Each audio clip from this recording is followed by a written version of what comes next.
Aquí comienza Sucedió una noche colección, una antología del programa de la SER dedicado al cine clásico. I wanna hide from the sun, I wanna live in the dark, I wanna go to the movies.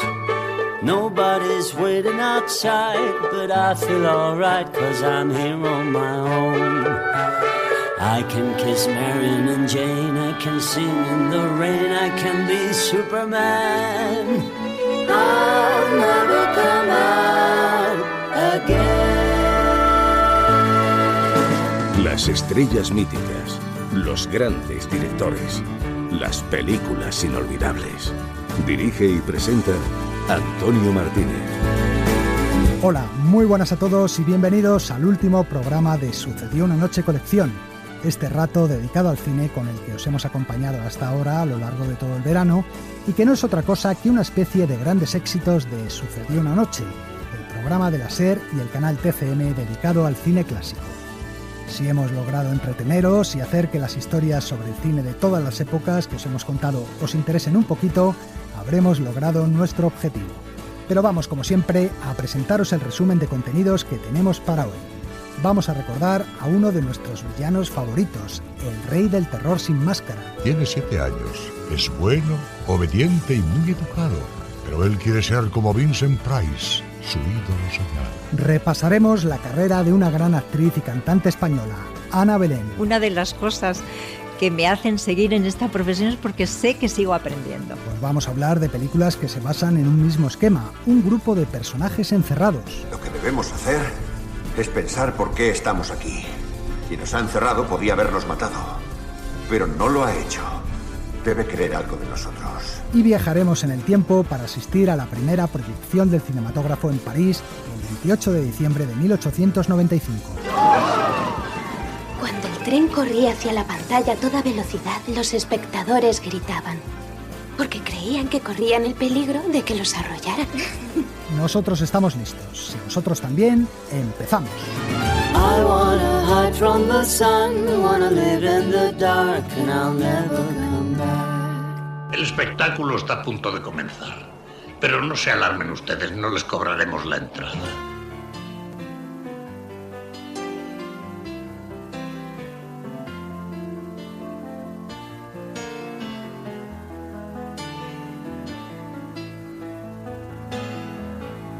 Once in your life you find her, someone who turns your heart around, and next thing you know you're closing down the town.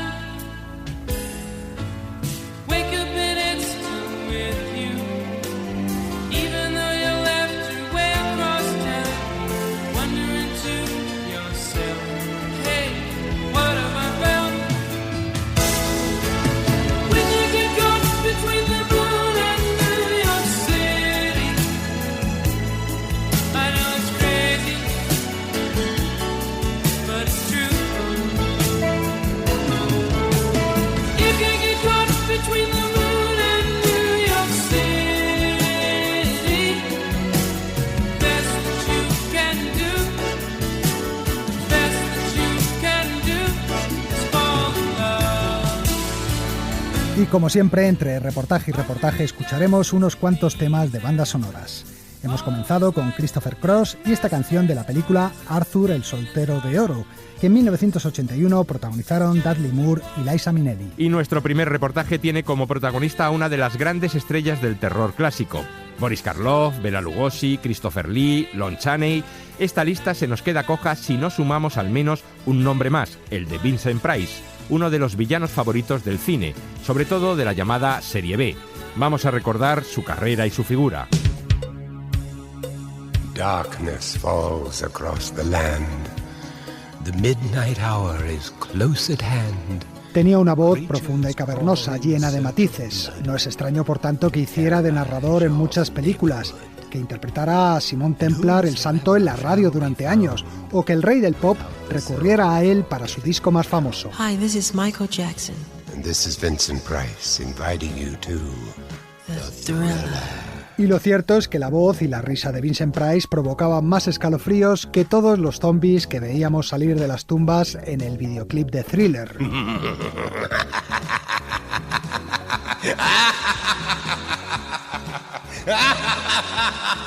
A esa voz profunda había que sumarle una mirada turbadora, un corpachón de más de 1,90 m y una habilidad incomparable para arquear la ceja maliciosamente, lo que le convertía en el villano ideal. Ya estoy resignado a serlo. Digamos que soy sospechoso por naturaleza porque no soy un hombre convencional. Vincent Price fue el rostro más representativo del horror sin máscara, un malvado elegante y educado que dotaba a todos sus personajes de una fina ironía propia de un gentleman. Mientras tanto, preciosa, ¿podrías quitarme esta mancha? Pase que tenga manchas en mi carácter, pero no en mis trajes. Vincent Price empezó trabajando en el teatro en los años 30 y fue miembro del Mercury Theatre de Orson Welles. ¿Cuál es el señor Welles? Las ofensas de Fausto. El tipo no violento, con barbas y peluca. Su carrera en el cine no estuvo vinculada al género de terror en sus primeros años, sino que hacía papeles de todo tipo. Aquí le tenemos, por ejemplo, como jefe de la guardia de la reina Isabel en la vida privada de Elizabeth y Essex. Majestad. Bien. Lord Essex ha entrado en palacio y viene hacia aquí. He ordenado a la guardia que bloquee la escalera. ¿Habéis dado órdenes contra mi deseo? Tuve que hacerlo. Solo espera una señal de voz para... Nunca la daré.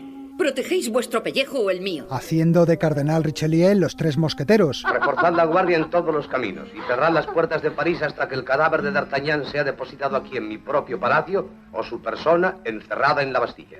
Sí, monseñor. O sufriendo por el amor de Gene Tierney en 3 películas: Laura, El castillo de Dragonwyck y Que el cielo la juzgue. No esperaba que vinieras aquí en medio de tu campaña política. ¿Cuándo pensáis casaros? Lo antes posible. ¿Tendrías inconveniente en aplazarlo hasta después del otoño? ¿Tanto te preocupan las elecciones? No sería muy bueno para mí que apareciera la noticia de que he sido abandonado como un zapato viejo. Lo más cerca del terror que estuvo en estos primeros años de carrera fue la película La Torre de Londres, una producción de corte histórico en la que salía Boris Karloff haciendo de verdugo de la torre. Pero en ella el papel de Price, más que de villano, era de víctima. Edward, ¿viste? Richard ha intentado matarme. No. Casi me destroza la cabeza. Él no pretendía matarte. Si lo hubiera querido, no habría fallado. Sin embargo, en 1953 protagonizó una película que iba a cambiar su carrera. Pasen, pasen, pasen, señoras y caballeros. Visiten nuestro museo. Vean la Cámara de Horrores. Vincent Price. Sí, yo había hecho unas 75 películas hasta entonces, pero ninguna de ellas era de terror. Eran todas comedias o de otros géneros. Los Crímenes del Museo de Cera fue realmente la primera película de terror que hice. Tuvo mucho éxito. El éxito de Los Crímenes del Museo de Cera lanzó a Vincent Price como estrella del cine de terror. Ahora voy a darle al público lo que le gusta. Emociones, truculencia, horrores. Así todo el mundo cuando salga de aquí irá a contarle a sus amigos lo maravilloso que es morirse de miedo. A partir de entonces se convirtió en uno de los actores más solicitados del género. Le vimos, por ejemplo, en La Mosca o en varias películas de William Castle, como La Mansión de los Horrores. Me llamo Frederick Loren. Y he alquilado la casa encantada esta noche para que mi esposa dé una fiesta.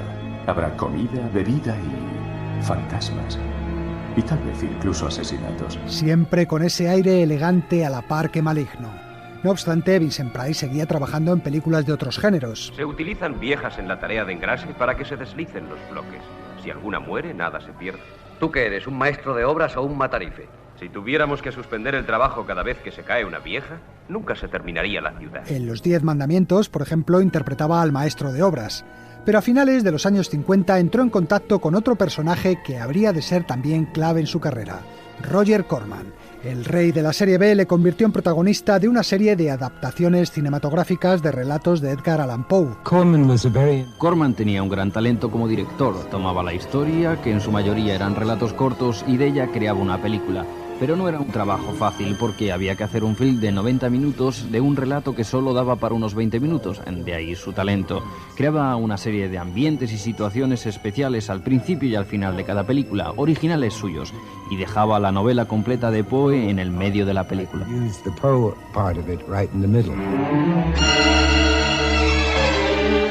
Estas adaptaciones de Poe al cine se convirtieron en clásicos. Títulos como La caída de la casa Hasser. Esta casa tiene siglos de antigüedad. La trajeron aquí desde Inglaterra y con ella el diablo incrustado en sus piedras. La historia de los Hasser es una historia de degradaciones salvajes. La máscara de la muerte roja. Me gustaría ver tu rostro. Solo lo verás en el instante de tu propia muerte. Yo no soy más que uno de sus mensajeros. O El péndulo de la muerte. Estás a punto de entrar en el infierno, Bartolomé. ¡En el infierno! ¡El pozo! Y el péndulo. ¡Catherine! ¡Ayúdame, Catherine! Su reinado en el género continuó a principios de los años 70 con otras cintas como Mansión Sangrienta o las películas del que acabaría siendo su último gran personaje, el abominable Dr. Phibes. Me dijeron después de mi accidente que no volvería nunca a hablar. Los médicos, por supuesto, se equivocaron. Yo utilicé mis conocimientos de música y acústica para recrear mi voz. No es necesario que me recuerde usted su ingenio, Dr. Phibes. Los científicos malvados siempre fueron una de sus grandes especialidades. Fuera del cine, Vincent Price fue también un hombre muy polifacético. Olvidé decirle que también leo salmos, cocino, trago sables, zurzo mis calcetines y nunca como cebolla. ¿Qué más puede desear de un hombre? Había estudiado Bellas Artes en Yale y poseía una gran colección privada de arte que hoy en día se puede ver en Los Ángeles en el museo que lleva su nombre.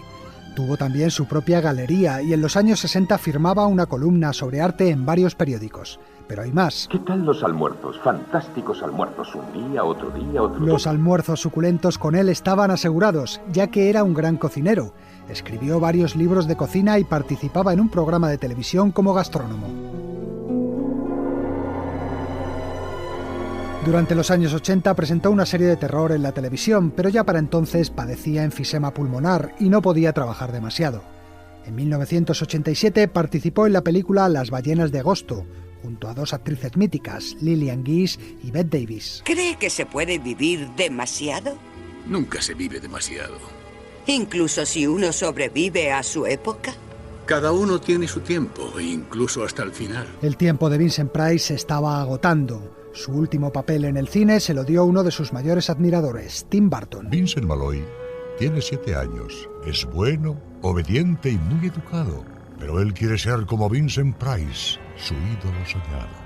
Cuando viene su tía, Vincent parece un cielo, pero se imagina sumergiéndola en cera hirviendo para su museo. Tim Burton había debutado en el cine en 1982 con este cortometraje dedicado a Vincent Price, en el que el actor hacía también de narrador. Por eso, en cuanto pudo, le dio un papel en uno de sus mejores largometrajes, Eduardo Manos Tijeras.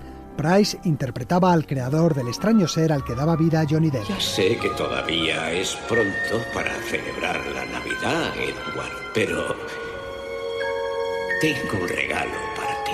Su papel iba a ser más largo, pero el enfisema que padecía, sumado a la enfermedad de Parkinson, solo le permitió rodar unas cuantas escenas. El 25 de octubre de 1993, a la edad de 82 años, fallecía uno de los grandes del terror cinematográfico de todos los tiempos. Hay una fuerza en nosotros sobre la que se ha investigado muy poco, la del miedo. ¿Habla del escalofrío que sentimos en la espalda cuando nos asustamos? Exacto. El miedo y, en su caso, también el humor. Vincent Price era un gran bromista. Solía acudir a las proyecciones de sus películas vestido como sus personajes y en los últimos años de su vida firmaba autógrafos con el nombre de la actriz Dolores del Río. Cuando le preguntaban que por qué lo hacía, contestaba muy seriamente que le había prometido a la actriz en su lecho de muerte mantener su nombre vivo. Las cenizas de Vincent Price fueron esparcidas en el Pacífico, pero el gran villano del terror se reservó una última y pequeña broma. Por voluntad expresa, sus restos se incineraron junto a su sombrero de jardinería favorito.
Estamos escuchando un clásico de la música del western, el tema principal de Raíces Profundas, la película protagonizada por Alan Ladd en 1953, a la que puso música Victor Young. El rodaje que traemos a continuación lo emitimos originalmente en marzo de 2017 a raíz del estreno de El Bar, la película de Alex de la Iglesia. En ella un grupo de personas se encuentra atrapada en un bar ya que un tirador desde fuera amenaza con matar a todo aquel que salga del local.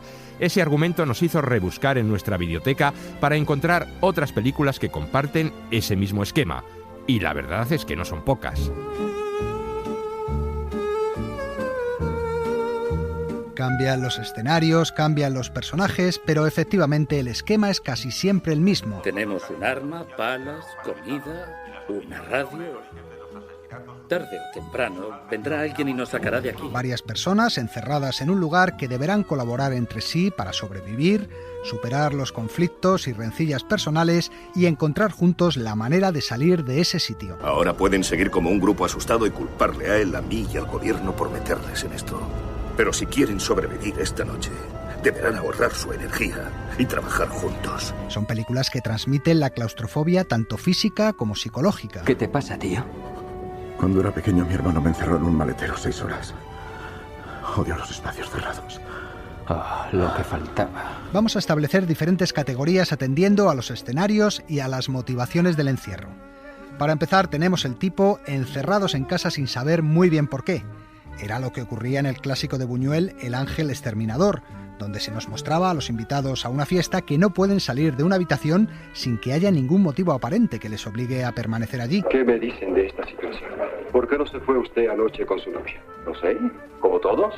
¿Y usted? No, y eso es lo que me preocupa. Anoche, después de la fiesta, ninguno de nosotros hizo el menor intento por regresar a su casa. ¿Les parece natural que hayamos pasado la noche en esta sala, faltando a los más elementales deberes de la etiqueta? Otras veces el encierro del grupo es voluntario. Por ejemplo, para ganar una recompensa superando el pasar una noche en una casa llena de fantasmas. Se pagará $1 millón a quienes sobrevivan toda la noche entre las paredes de la casa de la colina encantada. El encierro de personajes es también preceptivo en el whodunit, contracción en una sola palabra de la expresión inglesa who has done it, quién lo ha hecho, y que constituye un subgénero de la intriga policíaca. El asesino está entre el grupo de personas que ocupa un lugar y todos deben permanecer allí hasta que se descubra quién es. Bien, yo sé quién lo hizo. ¿Lo sabe? Y aún más les contaré cómo ocurrió todo. El whodunit es bastante habitual en las historias de Chesterton o en las de Agatha Christie. El inspector Poirot, por ejemplo, descubría al autor del crimen en un tren, en un barco en el Nilo o en un hotel en la costa. Por favor, ruegue a nuestros amigos que se reúnan en el salón al terminar le petit déjeuner y allí se lo explicaré a ustedes todo. ¿Ya lo ha descubierto? Oh, sí. Por favor, denos alguna pista. Muy bien, consideren estas cosas y estos hechos detenidamente. Un gorro de baño, una botella, un reloj de pulsera, un diamante, el cañón del mediodía, el perfume brisa de mar y la altura del acantilado. Con todo eso podrán ustedes resolverlo por sí mismos. En la película El juego de la sospecha, además, tenían que resolverlo con urgencia. Tenemos que descubrirlo en 39 minutos, antes de que llegue la policía. ¿Pero cómo podemos averiguar quién de ustedes lo hizo? ¿Qué es eso de quién de ustedes lo hizo? ¡Hombre, yo no lo hice! Pero sí uno de nosotros. Todos tuvimos oportunidad y teníamos un motivo. ¡Bravo! Y todos a la silla eléctrica. Quizá no fuéramos ninguno. ¿Quién pudo haber sido?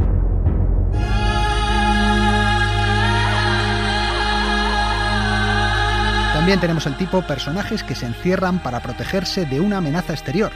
En la reciente calle Cloverfield 10 no se sabía si la amenaza era una invasión alienígena o el ataque de una potencia extranjera. ¿Qué es esto? Es un búnker. ¿Cuánto tiempo llevas aquí? Un par de días, creo. Es que cuesta un poco saberlo, con eso de que no hay ventanas, ni luz solar, ni nada. ¿Y cómo saldremos de aquí? Salir de aquí es lo último que debes hacer. Porque el aire de ahí arriba está contaminado. ¿Y qué tal encerrarse para protegerse de los zombies, tal y como ocurría en la Noche de los Muertos Vivientes? Tú estás loco. El sótano es el lugar más seguro. Te repito que no podrán entrar aquí. Yo te digo que esas cosas volcaron nuestro coche. Tenemos suerte de poder contarlo, así que no creas que no van a poder pasar porque hayas clavado unas cuantas maderas. En La niebla de Stephen King era una mortífera bruma la que mantenía encerrados en un supermercado a los habitantes de un pueblo. ¡Hay algo en la niebla! ¡Algo se ha llevado a John Lee! Tranquilidad. ¡Algo en la niebla se ha llevado a John Lee! ¡Le he oído gritar! ¡Cerrad las puertas! ¡Cerrad las puertas, por Dios! Y en juerga hasta el fin, un grupo de actores que se interpretan a sí mismos y entre los que están Seth Rogen, Jonah Hill o Emma Watson celebran una fiesta en casa del también actor James Franco, mientras fuera se sucede el fin del mundo. Yo no quiero morir en casa de James Franco. ¿Ya has oído la tele? En la tele acaban de decir que nos quedemos en casa. Tenemos que quedarnos aquí hasta que empiecen a rescatarnos, ¿vale? Hay un enorme terremoto. ¿A quién rescatan primero? A los actores. A los famosos. A Clooney, a Sandra Bullock, a mí. Si hay sitio, vendréis con nosotros. El tema es que saldremos de esta los primeros. ¿Qué ha sido eso? Ahí fuera es una locura.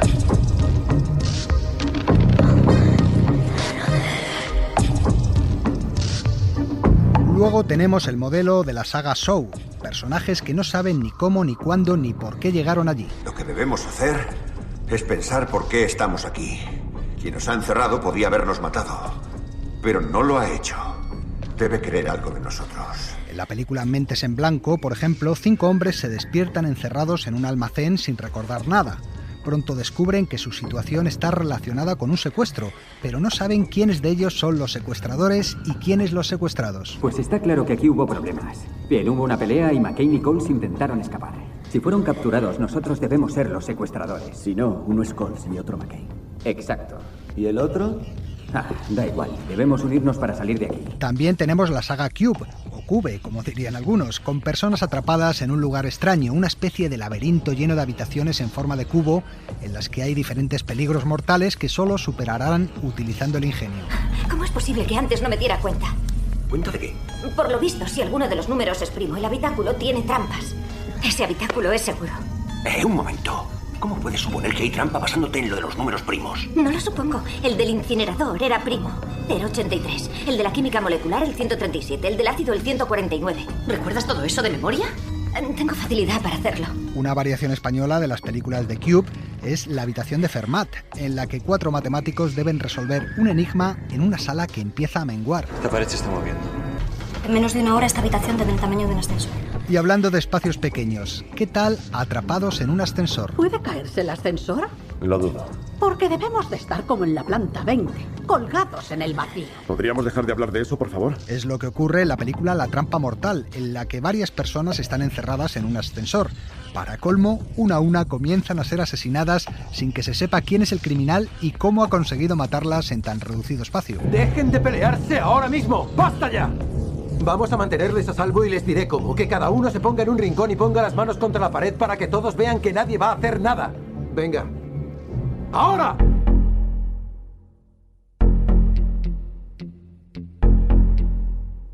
¿Queréis otros motivos del encierro? Pues la nieve, por ejemplo. En La Cosa, de John Carpenter, un equipo de investigación se encuentra atrapado en la Antártida con un ente venido del espacio que se transforma en cualquier persona o animal. Veréis, se trata de un órgano que imita otras formas de vida, y las imita perfectamente. Cuando esta cosa atacó a nuestros perros, intentó digerirlos, absorberlos, y en el proceso tomó la forma de ellos. Esto es un ejemplo. No es un perro, es una imitación. Llegamos antes de que terminara. ¿Terminara qué? Su imitación de los perros. Y también el aislamiento por la nieve era lo que provocaba la locura de Jack Nicholson y el terror de su familia en el hotel de El Resplandor. Físicamente, el trabajo no exige demasiado.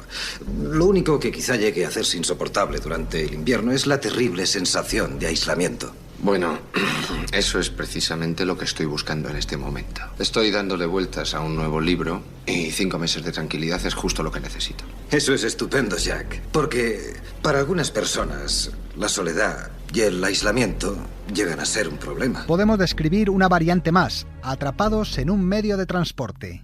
En su clásico Náufragos, Hitchcock nos contaba cómo era la vida a bordo de un bote salvavidas. Vamos, aquí tenemos también nuestra pequeña comunidad. Somos una especie de comunistas perdidos sobre un bote en medio del océano. Cuanto más discutamos, riñamos y nos peleemos, el océano se irá haciendo mayor y nuestro bote más pequeño. Ya es demasiado pequeño para mí y ese alemán. Yo, por mi parte, me atengo a lo que decide la mayoría. Ese es el sistema americano. En las recientes Incidencias de Corbacho y Cruz, los personajes quedaban atrapados en un tren averiado en medio de los Monegros. El problema que ha habido es que nos hemos quedado sin tensión en la línea, por eso nos hemos quedado parados. ¿Y cuánto tiempo vamos a estar aquí parados? Todavía no lo sabemos, estamos recabando información y cuando sepamos todo se lo decimos. Perdone. Sí, señora, dígame. Tengo la impresión de que hace un rato que mi marido respira muy poco. ¿Pero cuánto es muy poco, señora? Yo diría que nada, la verdad. ¿Y qué os parece un avión en vuelo en el que se ha escapado un cargamento de serpientes venenosas? Bueno, ya está bien. Estoy hasta los cojones de esas putas serpientes y hasta los cojones del puto avión. Bueno, pues lo dejamos entonces, y eso que nos quedarían todavía bastantes películas. Títulos como Nuevo Extraño, Examen, The Descent, Círculo y otros muchos. El único consuelo que les queda a todos estos personajes es que están encerrados, sí, agobiados también, pero al menos pueden contarlo. Estamos aquí.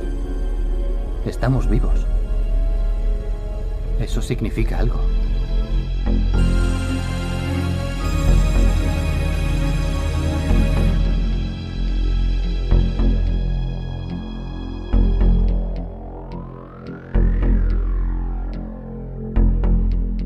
Sucedió una noche, un programa de la cadena SER y el canal de televisión TFM. I got life, mother. I got life's sister. I got freedom, brother. And I got good times, man. I got crazy ways, daughter. I got $1 million charm, cousin. I got headaches and toothaches and bad times too, like you.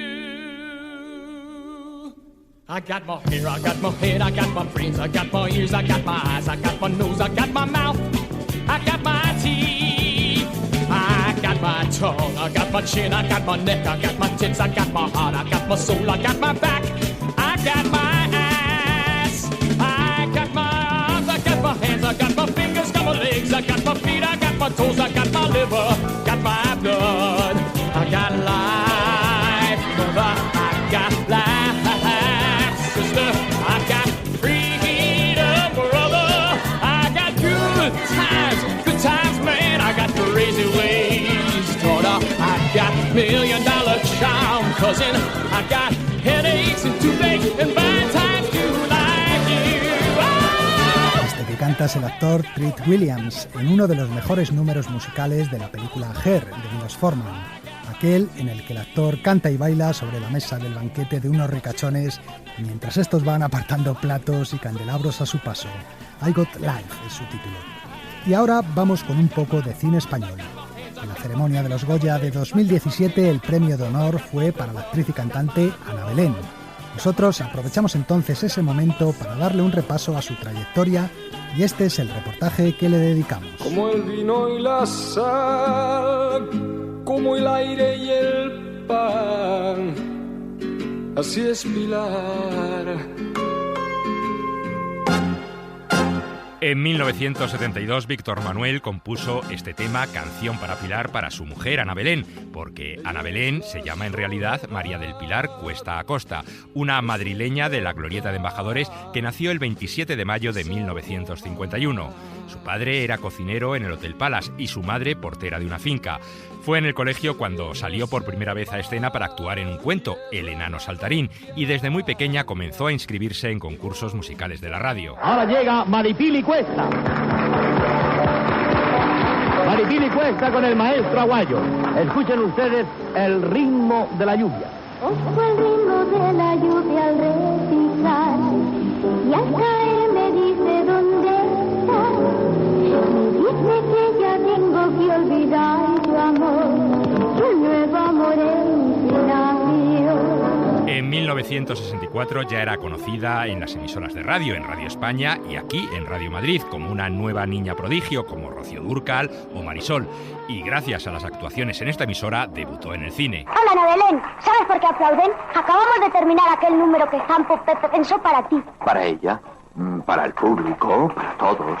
Pero Ana Belén soy yo. Ana Belén es un nombre que no suena mal, pero quizá desde mañana llame de otra forma a la chica que busco. Muy cerca de ti, siempre estaré muy cerca de ti. Y aunque jamás me digas que sí, conseguiré tenerte junto a mí, así, tenerte junto a mí. Rebautizada como Ana Belén, rodó Zampo y yo, dirigida por Luis Lucia con Fernando Rey. Una historia de amistad entre una niña rica y un payaso de circo. Lo he pensado, ¿sabes? Es mejor que no vuelvas por aquí. Tu mundo es otro, un mundo cierto. Fantasías. Márchate a casa.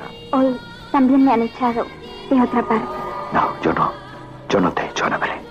Dices que me vaya, que se parece bastante. Me voy, pero no te creo. Por eso, cuando esté sola, haré lo que me dijiste. Me acordaré de tu nariz, de tu boca pintada, de tu cara de payaso. En la película cantaba varias canciones, entre ellas esta que estamos escuchando, Muy cerca de ti, que años después grabarían Alaska y los Pegamoides. En Zampo y yo encontraría a un hombre que sería fundamental en su carrera artística y del que se acordará seguro cuando reciba el Goya de Honor. Miguel Narros. Pues Miguel Narros estaba ocupándose del vestuario de Zampo y yo. Y para mí era pues un señor muy divertido, que me trataba de una manera adulta. Y al acabar la película, pues sí, me descubrió que tenía una escuela de teatro y que si quería ir a estudiar. Y claro, no solo se convierte en ese profesor, sino que se convierte en un profesor de vida, de la vida de una adolescente que no sabía nada.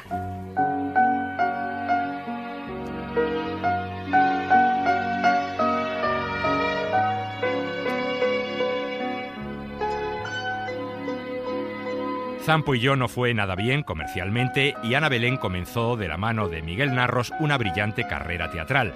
A finales de los años 60 sale también en televisión, en los famosos Estudio 1. En el cine no volvería a trabajar hasta los años 70, con la película Españolas en París de Roberto Bodegas. Mi hermano Andrés está en el cuarto de bachillerato. Es muy listo y saca muy buenas notas. Yo estoy en París para que él pueda estudiar. Todos en la familia nos sacrificamos para que él pueda estudiar. Si no se estudia, no se llega a nada en la vida. Eso me parece a mí. En ella interpretaba a una chica que emigraba a la capital francesa para trabajar en el servicio doméstico. Con Roberto Bodegas también rodaría Vida conyugal sana. A comienzos de los 70 conoce en una gira teatral a Víctor Manuel. Y junto a él y a las órdenes de Gonzalo Suárez, rueda dos películas, un thriller titulado Morbo y un curioso musical, Al diablo con el amor. 2 semanas marinero sin poder salir al mar. 2 semanas prisioneros, ya no hay sidra en el lagar. Es una de las pocas películas musicales de la actriz porque ha querido que sus dos carreras, la musical y la interpretativa, no se mezclaran. Dejar muy separado la persona actriz de la profesional cantante. En un momento determinado, ya con una carrera como cantante bastante clara, pues se unió con la corte de Faraón, pero sí ha sido deliberado. Ana Belén ha trabajado con los mejores directores del cine español, como Jaime de Armiñán en El amor del capitán Brando, Mario Camus en La colmena, Manuel Gutiérrez Aragón en Demonios en el jardín, Fernando Trueba en Sé infiel y no mires con quién, o recientemente en La reina de España, con Fernando Colomo en Miss Caribe o con Vicente Aranda en Libertarias y La pasión turca. Te amo más de lo que soy capaz de expresar. Basta ya, ya está bien. Yo quiero hacer el amor contigo, con naturalidad, con alegría, no como si fuese una tragedia. Ha participado en series de televisión tan famosas como Fortunata y Jacinta. Solo le falta trabajar a las órdenes de Pedro Almodóvar, con el que ha estado en 2 ocasiones a punto de filmar. El último proyecto, yo tenía una gira por Latinoamérica como cantante. Pedro me dijo, no te puedes ir. Él hace un trabajo previo de ensayos con los actores. Yo necesito que te quedes aquí, que te quedes a ensayar. Y yo le dije, me voy dentro de 3 días. Tengo una gira firmada. Y me fui. Ha estado nominada 5 veces, 4 de ellas como actriz. Cada una de las veces que me han nominado me ha parecido que esto es Hollywood. O sea que en ningún momento, cuando he estado nominada y he estado en la butaca y con más o menos nervios, en ningún momento pensé, van a dar mi nombre. O sea, me hubiese caído si llego a oír mi nombre. Jamás. Ya el hecho de estar nominada ya me parecía que era un premio estupendo, ¿no? Y una como mejor directora novel, porque sí, Ana Belén ha dirigido cine también. Fue en 1990 con Cómo ser mujer y no morir en el intento. Lo pasé muy bien rodando aquella película, muy bien, muy bien. Una vez que se me fue el susto del comienzo, lo pasé muy bien, pero yo sé que sé muy poco. Y bueno, yo sigo en esta profesión porque sé que sigo aprendiendo. Una de las cosas que me hacen seguir en esta profesión es porque sé que sigo aprendiendo.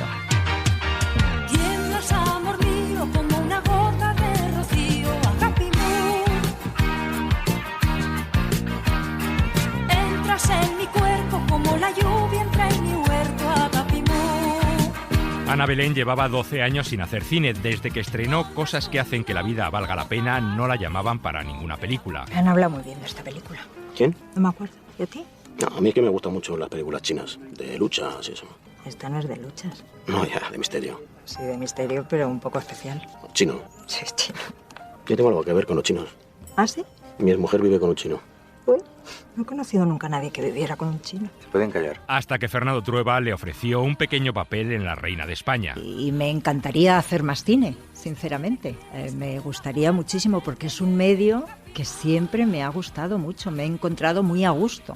Me gusta la relación que se establece, ¿no? Cuando llegas a un rodaje y encuentras a todo el mundo haciendo piña por ese proyecto, por esa película, y me gusta mucho cómo se establece. Me gusta a pesar de los madrugones, me gusta a pesar de las esperas, a pesar de los cortes, a pesar...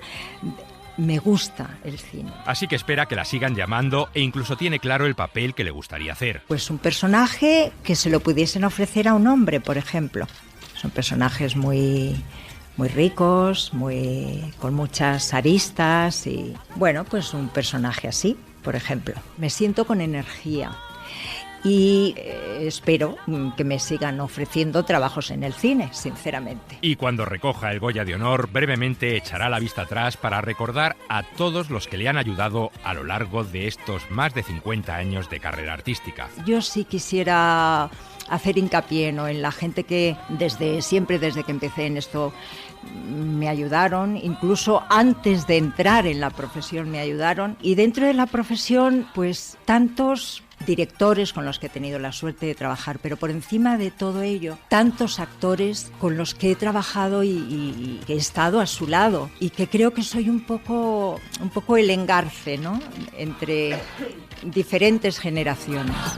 Oh, me siento entera como la blanca primavera.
Estamos escuchando a Fiona Apple con esta versión del clásico de Percy Mayfield, Please Send Me Someone to Love, que la cantante neoyorquina grabó para la película Pleasantville, una película en la que Tobey Maguire y Reese Witherspoon eran teletransportados al mundo de ficción de una serie televisiva en blanco y negro ambientada en los años 50. Y en el último reportaje de Sucedió una noche colección, nos vamos a teletransportar aún más atrás en el tiempo. Vamos a terminar esta serie de reportajes de cine como os hemos ido ofreciendo a lo largo de este verano, más de 180, con el momento en el que empezó todo. El 28 de diciembre de 1895, los hermanos Lumière ofrecían en París la primera demostración pública de su invento, el cinematógrafo. Aquel hecho se considera el pistoletazo de salida para esta industria y este arte que hoy en día llamamos cine. En el número 14 del Boulevard de los Capuchinos de París hay una placa de mármol en la fachada que dice: el 28 de diciembre de 1895 tuvieron lugar aquí las primeras proyecciones públicas de fotografía animada con ayuda del cinematógrafo, aparato inventado por los hermanos Lumière.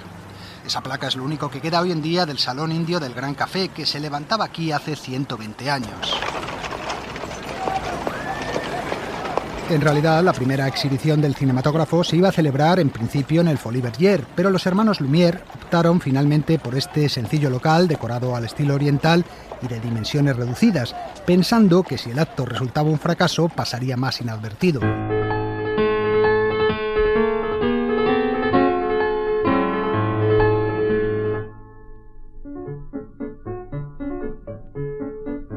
Los hermanos Lumière, Louis y Auguste, eran hijos de un fotógrafo y trabajaban con él en el negocio familiar. En su taller de Lyon pronto demostraron gran interés por la experimentación y los inventos. Crearon, por ejemplo, emulsiones químicas que mejoraban la calidad de las placas fotográficas o nuevas técnicas de barnizado para las fotografías, pero su principal invención fue un aparato que permitía captar la imagen en movimiento. Durante 2 años experimentaron con él rodando decenas de películas.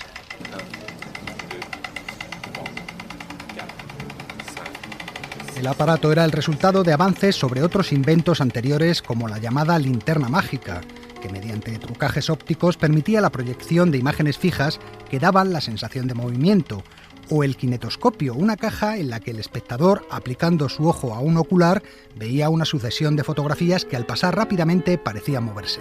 El creador del kinetoscopio fue este hombre. Damas y caballeros, brindo por un hombre que permanecerá eternamente lleno de vida y vibrante de inspiración. Thomas Alva Edison. En 1893, Edison rodó en Estados Unidos la que se considera la primera película de la historia. Duraba 19 segundos y mostraba algo tan simple y tan humano como un estornudo.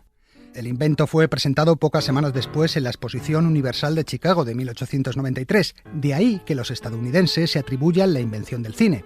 Por ejemplo, en la película de Spencer Tracy, Edison el hombre, se cita entre sus inventos: telégrafo múltiple, acumulador, alarma antiincendio, motor eléctrico, cinematógrafo. Error, el cinematógrafo era el nombre del aparato que inventaron los franceses e iba mucho más allá del kinetoscopio de Edison. La misma máquina permitía la toma de vistas y a la vez podía ser utilizada para proyectarlas en una pantalla de visión colectiva, no individual, hecho que constituye la esencia de lo que hoy entendemos por cine. Por eso, a la mayoría de los historiadores del séptimo arte no les cabe ninguna duda. Los hermanos Lumière habían inventado el cinematógrafo.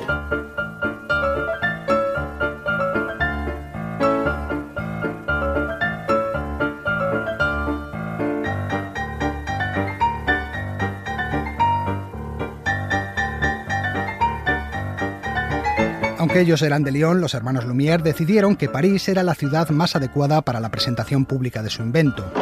Muy bien, coloquen esas sillas ahí. Así forman hileras. Muy bien, muy bien. Muy bien. Sí. Pero ¿cómo cacharro? Ese es el proyector. Es que no lo sabes, un aparato muy valioso. La primera exhibición se anunció en un cartel en el exterior del local para el Día de los Inocentes de 1895. El precio de la entrada era de £1 y solo 35 privilegiados se animaron aquella tarde a ver el nuevo prodigio. Por aquí, señores, pasen y siéntense, por favor, acomódense. Oiga, mozo. Diga. Esto del cinematógrafo no hará daño a los ojos. No, señora, usted tranquila. Es que yo tengo la vista muy delicada. Tranquila, señora. El programa de aquella primera sesión estaba constituido por 10 pequeñas cintas de poco más de 1 minuto de duración cada una. La primera en proyectarse fue La salida de los obreros de la fábrica Lumière, que era también la primera película que habían rodado los hermanos. También se podía ver a un herrero trabajando, a unos jugadores de cartas, la demolición de un muro o la que sin duda fue la más comentada de todas. la llegada de un tren que consiguió asustar a los espectadores. Cuando el tren corría hacia la pantalla a toda velocidad, los espectadores gritaban, porque creían que corrían el peligro de que los arrollara.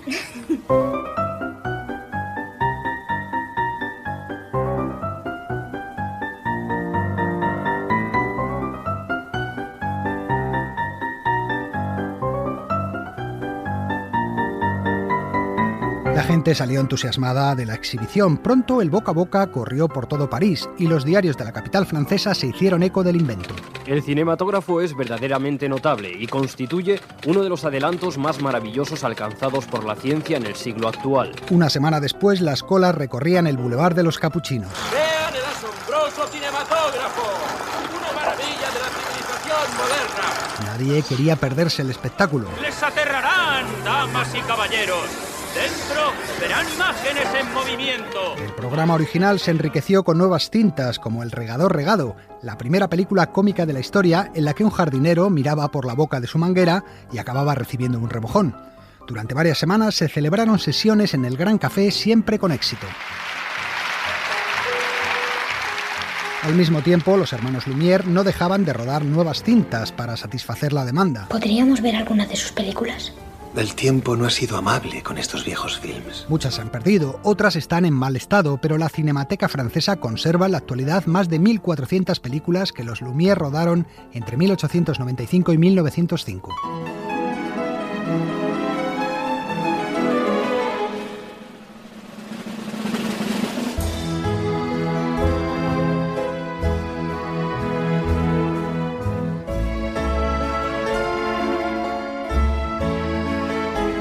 A pesar del éxito de sus exhibiciones, los hermanos Lumière nunca pensaron que su invento fuera a ir más allá de una atracción de feria. Entendían el aparato como un perfeccionamiento de la fotografía, de ahí que la mayoría de sus películas fueran estampas de la vida cotidiana y de muy corta duración. Pedí a los Lumière que me vendieran una cámara, pero se negaron, ¿sabes? Estaban convencidos de que el cinematógrafo no era más que una moda pasajera y no le veían ningún futuro, o al menos eso dijeron. Este hombre era Georges Méliès, actor y prestidigitador francés que estaba entre aquellos 35 privilegiados que asistieron a la primera sesión del cinematógrafo. Me enamoré de su invento.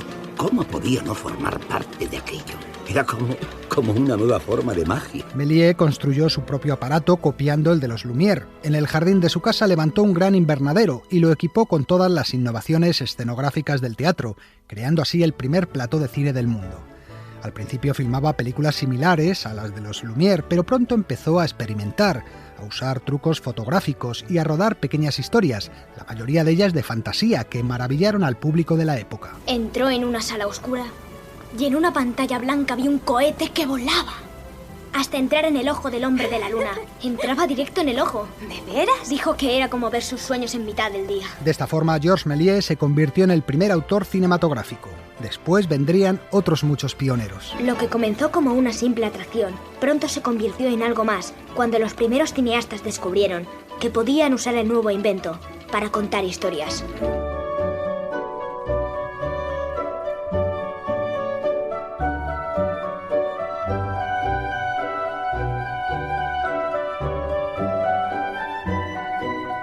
Pero volvamos a los Lumière y a aquellas primeras semanas de 1896. El eco de las proyecciones del cinematógrafo en Francia pronto se extendió por otros países. Perdone mi ignorancia. He llegado recientemente del extranjero y no conozco su ciudad. Solo estoy buscando el cinematógrafo. Tengo entendido que es una maravilla del mundo civilizado. Los forasteros llegaban a París para ver el invento y los Lumière decidieron hacer exhibiciones por toda Europa. En España, la presentación oficial del cinematógrafo tuvo lugar el 13 de mayo de 1896, 20 semanas después de la primera proyección en París, y llegó de la mano de Alessandre Promio, uno de los operadores de mayor confianza de los Lumière, al que, por cierto, se le atribuye la invención del travelling por azar, al rodar unas tomas de los canales venecianos mientras paseaba en góndola. Gracias a él y a la intervención del embajador francés, que le allanó bastante el camino burocrático, pudimos tener cine en España. Oui, monsieur premier, por supuesto que sí, estoy al tanto de las maravillas del cinematógrafo y quiero que sepa que puede contar con toda mi colaboración. Pero he de advertirle que los españoles son algo primitivos, poco dados a apreciar los avances científicos, no como nosotros, los franceses. Así que no se haga ilusiones. Yo mismo pude asistir el año pasado a una presentación de otro invento de fotografías animadas interesantísimo y aquí nadie le hizo ni caso. Se equivocaba el embajador francés. Como en el resto de los países, las exhibiciones del cinematógrafo fueron un éxito. Había nacido la industria del cine y con ella una nueva forma de expresión artística, el arte de contar historias con imágenes. Como decía en la película La invención de Hugo... Si alguna vez te has preguntado de dónde proceden tus sueños, mira a tu alrededor. Aquí es donde se fabrican.